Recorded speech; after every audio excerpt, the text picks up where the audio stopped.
আমি কিভাবে হিন্দু থেকে মুসলিম হইলাম। হিন্দুদের ভিতরে যা আছে না প্রণাম করা, আমি কারোর সামনে মাথা নত আমি করতে একদম রাজি না। আমার সব থেকে ইসলামের এই জিনিসটা ভালো লাগে যে তুমি কারোর সামনে মাথা নত করবা না একমাত্র আল্লাহ পাকের সামনে ছাড়া। আমি আগে অনেক উশৃঙ্খল চলাফেরা করতে, মানে আমি অনেক পরিশ্রম করছি। আমার ছোটবেলা থেকে আমি অন্যায় না করলে আমার মা আমার অনেক মারছে। মানে ওই ছোটবেলা থেকে আমি পূজা বলেন, তারপর ভক্তি বলেন, ওই জিনিসটা আমার ওর ভিতরে সবসময় জন্য কম কাজ করতো। যে আমার দেখা দেখি আমার ভাই হইছে এবং আমার ফ্যামিলিও আমার দেখা দেখি দিনের পথে আসতেছে, ইসলামের পথে আসতেছে, ইসলামকে ভালোবাসতেছে। আমার চাচিরে দেখছি যে বলতো যে এই হ্যাপির সাথে মিশবি না। আসসালামু আলাইকুম, hello everyone, welcome back Tanvir and Happy YouTube channel. আপনাদের সবাইকে স্বাগতম নতুন একটা ভিডিওতে।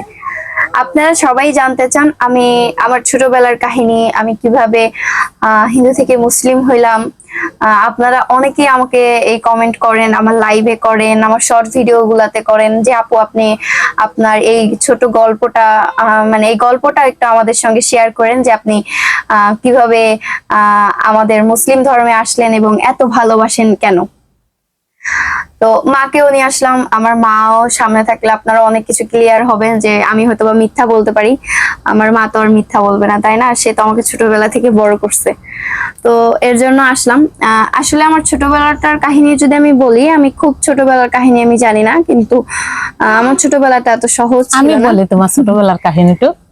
আমার হ্যাপি যখন 2 বছর বয়স, 2 বছরও হয় নাই, ভুল হবে 2 বছর করলে, কেবল 1 পা 2 পা করে হাঁটে, তখন আমি এই যে গোপালগঞ্জ, এই গোপালগঞ্জে ভাড়া থাকতাম, কিন্তু মৌলভীপাড়া।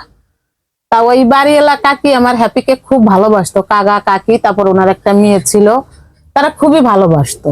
তা আমার ওই কাকা কাকিমা 5 ওয়াক্ত নামাজ পড়তো। তা আমার হ্যাপিকে সবসময়ের জন্য ওনাদের কাছে রাখতাম আর ওনাদের কাছেই থাকতো।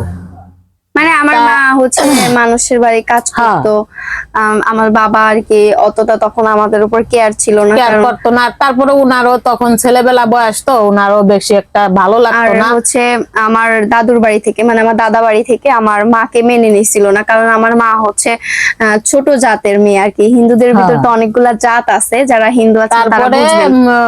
বলি ওই কাকিমা নামাজ পড়তো, আমার হ্যাপি যাইয়া ওনার কাছে আর কি, ওনার সামনে যে আর কি বসতো, করতো। তখন কাকা করলো কি, ওই যে নামাজের সামনে উনি একটা লাঠি বানাই দিল, যেন ও আসলেও এই লাঠিটা থাকলে আর কি সমস্যা হবে না।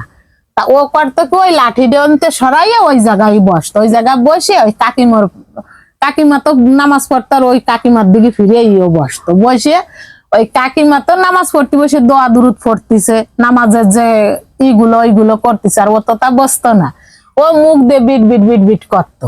এই করতে করতে এখন কাকা বলতো কি, থাক, ওরে ওনতে সরাল লাগবে না, ও যা করে ওর মতে করুক, তুমি তোমার নামাজটা পড়ো। এইভাবে প্রতিটা ওক্তে, মানে যতটুক সময় ও থাকতো ততটুক সময় ওই কাকির সাথে ওরকম করতো। পরে আবার কাকিমা ওই যে 1 লাখ কি খতম দেয়া বলে, ওইগুলো আর কি করতো উনি, ওই মানে তসবি না, ওগুলো পাথর, তারপরে অনেক ফল ফলাদির বীজ উনি গুছিয়ে রাখতো, বস্তা ভরে 1 লাখ গুছিয়ে রাখতো। তাই আর কি উনি ওইগুলো করতো, কোন একটা আমল হয়তো আছে।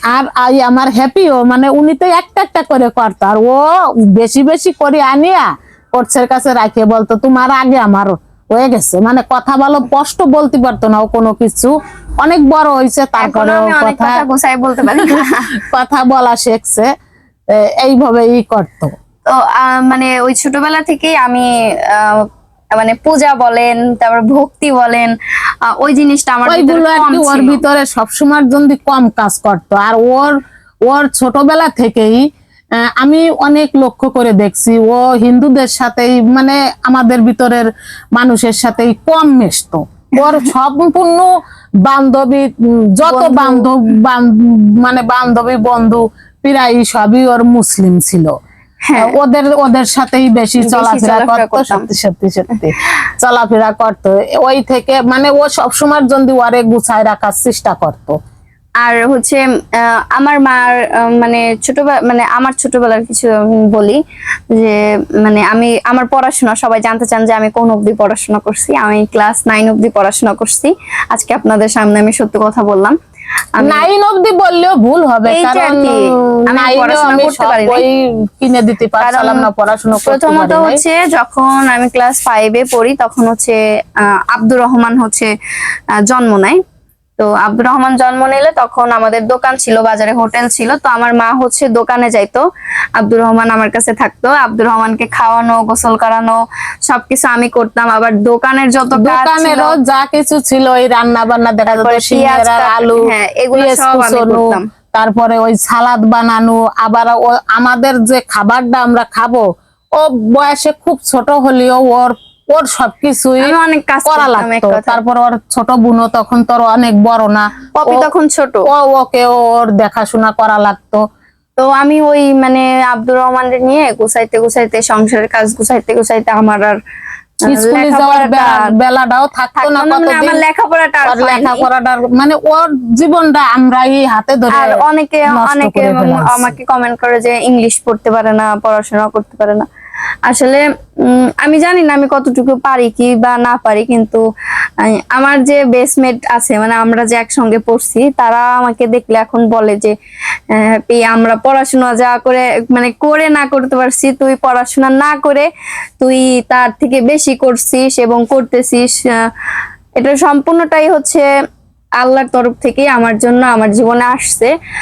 আর আমি মনে করি যে আমার বাবা মাকে যারা অবহেলা করছে, আমার জন্য যারা বিতাড়িত করছে, আমিও তাদের দেখাই দিব যে আসলে বাবা মারে আমি কোন জায়গায় নিতে পারি। আল্লাহ যদি আমাকে ওই অবধি বাঁচায় রাখে এবং আমাকে যদি আল্লাহ এইভাবে ভালো রাখে, ইনশাল্লাহ আমি আমার বাবা মার জন্য কি করি কি না করি সবটাই আপনাদের সঙ্গে আমি সব দিন শেয়ার করব।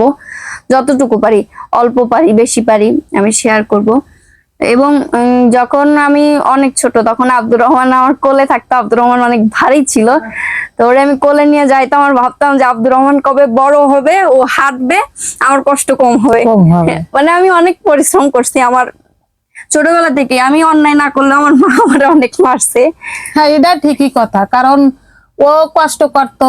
আর আমার তো দোকানটা অনেক বড় দোকানটা ছিল, আমারও খুব কষ্ট হয়ে যেত। আমাদের বাড়ি থেকে না হলেও ছোট বড় 1 মাইল পথ হবে। ওইখানে ওই গরম ডাল ভাজি সবকিছু আমি বাড়ি থেকে করে নিতাম, সবকিছু করে নিতাম। তারপর ওই দোকানে যাই, ও যত ওর বাবুর সাথে থেকে শুরু করে মানে ওই দোকানে খাওয়ানো থেকে শুরু করে ফেলের দেওয়া, ওই ক্যাশ সে টাকা নেওয়া থেকে শুরু করে সবকিছু আমার একার করতে হতো। ওর বাবু পারতো না করতে, কারণ উনি দেখা যাচ্ছে স্ট্যান্ড ছেড়ে দিলে আমার দোকানের কাস্টমার চলে যেত। তারপরে আমার বাবা মা যখন আর কি দোকানটা আর কি স্টার্ট করলো, তখন আমি যখন ক্লাস 7-এ পড়ি, তখন আমার বাবার একটা অ্যাক্সিডেন্ট হইলো। আমার বাবার পেটের এক পাশে গরম পানি পড়ে মানে ওই আলুর চপের যে গরম পানিটা থাকে ওইটা পড়লো আমার বাবার পেটের এখানে। পড়ার পরে আমার বাবার পেটের এই পাশটা পুরা পুড়ে গেল। তখন আমাদের দোকানটা ছেড়ে দিতে হইলো। তখন যখন দোকানটা ছেড়ে দিল তখন আমার লেখাপড়া পুরা একদম শেষ। আর তখন ভিতরে আবার ওর বাবা মিনি স্ট্রোক করছিল, এই কারণে মানে আমাদের দোকানটা ছেড়ে দিতে আর হয়েছিল। তখন একদম আমার লেখাপড়া শেষ। এবং তখন সবাই আমার অনেক খারাপ নজরে দেখতো এবং আমাকে সবাই অনেক খারাপ বলতো যে আমি একটা খারাপ মেয়ে, মানে অনেক খারাপ ভাবে আমাকে নিত। আমি স্কুলে গেলেও আমার অনেক বন্ধুরা ছিল যারা আমার সঙ্গে মিশতো না। অনেক আশেপাশের আমার চাচিরে দেখছি যে বলতো যে এই হ্যাপির সাথে মিশবি না, হ্যাপির সাথে মিশলে খারাপ বলবে সবাই। আমি ছোটবেলা থেকে মানে যতটা অসম্মান পাইছি মানুষের কাছ থেকে, আল্লাহর রহমতে আল্লাহ আমাকে এখন এত সম্মানের জায়গায় রাখছে, এত ভালো জায়গায় রাখছে। আমি কোনোদিন আমি কোনোদিন আমি কোনোদিন ভাবতেই পারি নাই যে আমি কোনোদিন এই পথে আসতে পারবো বা আমি কোনোদিন এই পর্যায়ে থাকতে পারবো। অবশ্যই আমি জীবনে কোনো ভালো কাজ করছি বিদায় আমি এইখানে আসতে পারছি। আর আমার ছোটবেলার তো এই যে গেল, আরো অনেক কাহিনী আছে যেগুলো আমি না বলি। তো আমার মুসলিম হওয়ার কাহিনীটা আপনাদের সঙ্গে আমি ছোট করে শেয়ার করি। আমি আগে অনেক উচ্ছৃঙ্খল চলাফেরা করতাম, আমার এই হাতে অনেক বড় বড় নখ রাখতাম, গেঞ্জি পরতাম, তারপরে আমি জিন্সের প্যান্ট পরতাম, অনেক বাজে ভাবে চলাফেরা করতাম এক কথায়। তো হঠাৎ একদিন আমি জানি না কেন আমার মনে হইলো যে আমি বোরকা পরবো, আমি বোরকা পরবো। আগে আমি হিজাব পরতাম টুকটাক অল্প স্বল্প, মানে আমি শখের বসে হিজাব পরতাম, যে দেখি হিজাব পরে এত সুন্দর করে, আমি অনেক ভালো সুন্দর করে হিজাব পরতাম, আমার বান্ধবীদের আমি পরাই দিতাম। তো আমি ওই হিজাব পরা থেকে তো আমি একদিন হঠাৎ করে মানে আমি 3টা বোরকা কিনছি, 2টা খিমার কিনছি আর একটা এমনি বোরকা কিনছি। কি জানি কি মনে করে কিনছি, কিনে বাসায় নিয়ে গেছি, আমার মাও আমার কিছু বলে নাই। মা হয়তো ভাবছে এরকম দোষী মেয়ে, যদি ও ভদ্র হয় বোরকা পরে তো পড়ুক, সমস্যা নেই, মাও হয়তো এরকম কিছু একটা ভাবছে। তো আমি অভদ্র দেখে, ওই অভদ্র না যে আমি বাবা মার সঙ্গে খারাপ ব্যবহার করি বা অন্য কারোর সঙ্গে খারাপ ব্যবহার, মানে ওই যে গেঞ্জি টি শার্ট পরি, এটা তো একটা খারাপ দিক, এটা তো ভালো না দিক না, আমার হ্যাপি আমাকে কোনোদিনও খারাপ ভাবে কোনো কিছু কোনোদিন বলে নাই। অনেকের ছেলে মেয়ে দেখি অনেক লেখাপড়া জানে, ভালো চাকরি করে, শিক্ষিত, তারাও মা বাবার সাথে যেভাবে কথা বলে মানে তা ভাষায় প্রকাশ করা যায় না। কিন্তু আমার হ্যাপি আমাদের জন্য যে কতটা মানে ত্যাগ করছে, ওর সবকিছুই ও ত্যাগ করে আমাদের দিকে করে থাকে। কোনোদিনও কারো কাছে আমার মাথা নত করা, মানে হিন্দুদের ভিতরে যা আছে না প্রণাম করা, আমি কারোর সামনে মাথা নত আমি করতে একদম রাজি নাই, সে যত বড়ই মানুষ হোক না কেন, আমার কারোর সামনে মাথা নত করতে ইচ্ছা করে না। আমার সব থেকে ইসলামের এই জিনিসটা ভালো লাগে যে তুমি কারোর সামনে মাথা নত করবা না একমাত্র আল্লাহ পাকের সামনে ছাড়া। যে একজন খাঁটি মুসলিম সে কিন্তু এই শিক্ষাই দেয়। আরো আছে অনেকের অনেক মাসালা আছে, আমি এখন মুসলিম হওয়ার পরে অনেক কিছু দেখি, অনেক কিছু জানি, অনেক মুসলিমরা অনেক ধরনের কথা বলে, যেগুলা এখন আমি মনে করি যে আল্লাহ তারে হিদায়েত দিক, আল্লাহ তারে আরো অনেক বেশি তারে হিদায়েত দিক। আমি সবসময় তার জন্য দোয়া করি আল্লাহর কাছে যে আমার বাবা মাকে নিয়ে বাজে কথা বলে, আমাকে নিয়ে বাজে কথা বলে যে তুই হিন্দু হয়ে তোর বাবা মানে হিন্দু বাপ মার হাতে খায় হ্যান ত্যান, তাদের আল্লাহ হিদায়েত করুক। আমি এইটাই বিশ্বাস করি। আমার দেখা দেখি আমি বলতে পারি, দাঁড়াও আম্মা, আমার দেখা দেখি আব্দুর রহমানও কিন্তু দিনের পথে আসছে, দিনের পথে আসছে, যে আমার বোনের চলাফেরা কেমন হয়েছে, কেমনটা চেঞ্জ হয়েছে, আমার বোন কেমন ছিল, আমার সেই বোন কেমন হয়েছে। তো আমি মনে করি যে আমি অনেক লাকি একটা মানুষ যে আমার দেখা দেখি আমার ভাই হইছে এবং আমার ফ্যামিলিও আমার দেখা দেখি দিনের পথে আসতেছে, ইসলামের পথে আসতেছে, ইসলামকে ভালোবাসতেছে। কখনো কারো পায়ে নত হইতাম না ছোটবেলা থেকেই। আর আমি যখন বোরকা কিনে আনলাম, বোরকা কিনে আনার পর আমি তখন আস্তে আস্তে আস্তে আস্তে কন্টিনিউ বোরকা পরা শুরু করলাম। আর তখন বোরকার প্রতি আমার এমন একটা মায়া জড়াই গেল যে আমি আর বোরকা ছাড়তে পারি নাই। হঠাৎ করে একদিন আমার এই ভিডিও আর কি আমি যখন বানাতাম, তখন এই ভিডিও অনেক ভাইরাল হয়ে যায়, একটা ভিডিও টিকটকে ভাইরাল হয়ে যাওয়ার পরে সবাই আমাকে বলে যে মারে বলে যে হ্যাপি কেন হিজাব পরে, মানে গ্রামের মানুষ যখন দেখলো আর কি, তখন হ্যাপি কেন হিজাব পরে, কিসের জন্য হিজাব পরবে, হিন্দুর মেয়ে, অনেক কথা। পরে আমি আমার চুল টাক করে ফেললাম যে টাকলু হয়ে গেলে তো আর কেউ বলতে পারবে না যে আমি কেন হিজাব পরি। তো মানে অনেক লড়াই করছি আমি আমার জীবনে, আমি নেক্সট আরো ভিডিওতে শেয়ার করবো যে আরো কত কিছু করছি। তো এক ভিডিওতে তো আর এত বলা সম্ভব, অনেক বড় হয়ে যাবে। তো আপনারা সবাই যেমন আমাদের জন্য দোয়া করেন, আমার ফ্যামিলির জন্য দোয়া করেন। কিন্তু আমি সবসময় ভাবতাম যে আমার কি হ্যাপি বোরকা পরে, আমারও খুব ভালো লাগতো যে 5টা মেয়ে বোরকা পরে আসতেছে, আমার মেয়েও যাক ভালো হইছে, পর্দার ভিতরে থাকে। মুসলিমরাও অনেক কথা বলছে যে আপনার মেয়ে কেন বোরকা পরে থাকে, আপনি কিছু বলেন না, কেন বলেন না। তারপরে আজকে আবার বোরকা পরে, কালকে যদি আবার গেঞ্জি পরে, এরকম অনেক কথা বলতো। কিন্তু কেউ এসে বলতো না দুইটা ভালো কথা যে হ্যাপি তুমি বোরকা পরো, খুব ভালো কথা, তোমার এখন খুব ভালো লাগে, তুমি দিনের পথে চলে আসো। আমি কোনো এরকম একটা মানুষ পাইনি, কিন্তু পিছনে সমালোচনা করার জন্য অনেক মানুষ পাইছি, অনেক মানুষ পাইছি, পাওয়া যায় না, অনেক মানুষ পাইছি। আর আমি আল্লাহর কাছে সবসময় দোয়া করি আল্লাহ তাদের হিদায়াত দিক, আর আমার নামে যদি তারা গীবত করে যদি তারা শান্তি পায় তো পাক, সমস্যা নাই। আর সবাই আমার বাবা মার জন্য দোয়া করবেন। আর কিছুদিনের ভিতরে হয়তো আমরা এই বাসাটা ছেড়ে চলে যাব। যারা আমাদের সঙ্গে এখানে দেখা করতে আসেন দয়া করে কেউ আর আসবেন না, কারণ এখানে আপনারা আসার কারণে নাকি বাড়িওয়ালার অনেক সমস্যা হয়। তো আমরা নতুন বাসায় যাব। ওনার বাড়িওয়ালার বলতে সমস্যা কি, দেশেরই মানুষ তো তো। ভালো না, আর উনি একা থাকে।